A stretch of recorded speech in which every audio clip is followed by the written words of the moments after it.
Your child is on the floor, screaming, face red, body rigid, and everything you try, every calm word, every distraction, every firm boundary, makes it worse. Sound familiar? Most parents assume tantrums are a discipline problem, something to be stopped, corrected, or punished away. But what if the reason nothing is working is because you've been trying to solve the wrong problem entirely? Tantrums aren't defiance, they're a neurological event. And once you understand what's actually happening inside your child's brain in those moments, 5 surprisingly simple strategies start to make a lot more sense. Let's talk about the brain first, because this changes everything. When a child hits that wall of overwhelm, the emotional center of the brain floods the system with stress hormones. The prefrontal cortex, the part responsible for reasoning, impulse control, and language, essentially goes dark. Your child is not choosing to ignore you. They genuinely cannot access logic right now. Trying to reason with a child mid-meltdown is like trying to have a calm conversation in the middle of a fire alarm. The brain isn't available for that yet. So here are 5 brain-friendly ways to handle tantrums, starting with the one most parents skip entirely. The first is to teach after, not during. This might feel backwards, but it's the most important shift you can make. Many parents try to explain, correct, or set expectations right in the middle of the storm. But a brain flooded with cortisol and adrenaline cannot absorb instruction. It can only survive. Save the lesson for later, once the dust has completely settled and your child is calm and connected again.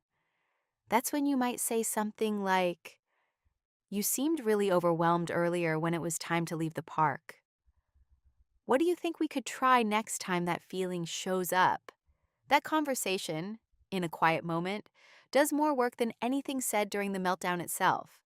The second strategy is to use your body more than your words. When a child is dysregulated, the nervous system responds to physical cues far faster than spoken language. Your posture, your breathing, the pace of your movements, all of it is being picked up and processed instantly. Slow everything down, soften your face, lower yourself to their level. Breathe visibly and slowly. You don't need a script. You need a regulated body. Children's brains are literally wired to mirror the emotional state of the adults around them. Your calm is contagious. So is your tension. The third strategy is to put feelings into words for them. Once you're steady, your next job is to help the child feel understood. This sounds simple, but it's incredibly powerful. When you name what a child is feeling, something shifts. You're so frustrated that it didn't work out the way you wanted. That felt really unfair to you. You wanted more time, and it wasn't enough. You are not agreeing with the behavior. You are acknowledging the emotion beneath it. Research in developmental psychology shows that labeling emotions actually helps regulate them. It activates the thinking brain and begins to rebuild the bridge between feeling and language. Children who feel seen don't need to escalate to be heard. The fourth strategy is to offer physical comfort, but follow their lead.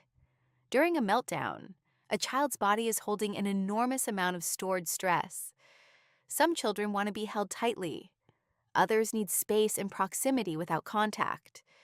Pay attention to what your child is signaling. A gentle hand on the back, sitting close without crowding, rocking side to side, or simply staying present without moving away. These are all ways to tell the nervous system that the threat has passed and safety is here. You might say quietly, "I'm not going anywhere. I'm right here with you." That steady physical presence communicates what no amount of words can fully reach. The fifth strategy is to regulate yourself first. This one is humbling, but it's the foundation everything else rests on. You cannot give your child calm if you don't have any to offer. When a tantrum spikes your own stress response, and it will, pause before you react. Take one slow breath. Unclench your jaw. Notice your own nervous system before you try to manage theirs. This isn't weakness. This is neuroscience. Research consistently shows that a parent's emotional state during a child's meltdown is one of the strongest predictors of how quickly the child recovers. You are the most powerful regulation tool in the room. Not a strategy, not a consequence, not a script. You. Here's something worth holding on to when you're in the thick of it. A child who melts down regularly is not a broken child or a sign of failed parenting. Emotional regulation is a skill, and skills take years to develop. The prefrontal cortex, the very part of the brain responsible for managing big feelings, isn't fully mature until a person's mid-20s. Your child is not behind. They are developing, exactly on schedule.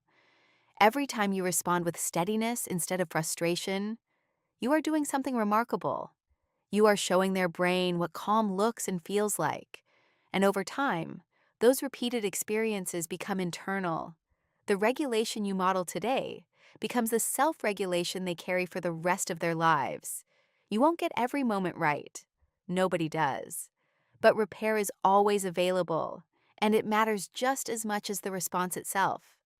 Coming back after a hard moment and saying, "That was tough for both of us, I love you," is its own kind of teaching.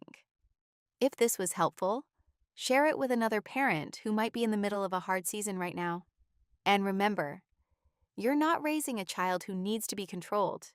You're raising a human being who is still learning how to feel. Thanks for being here.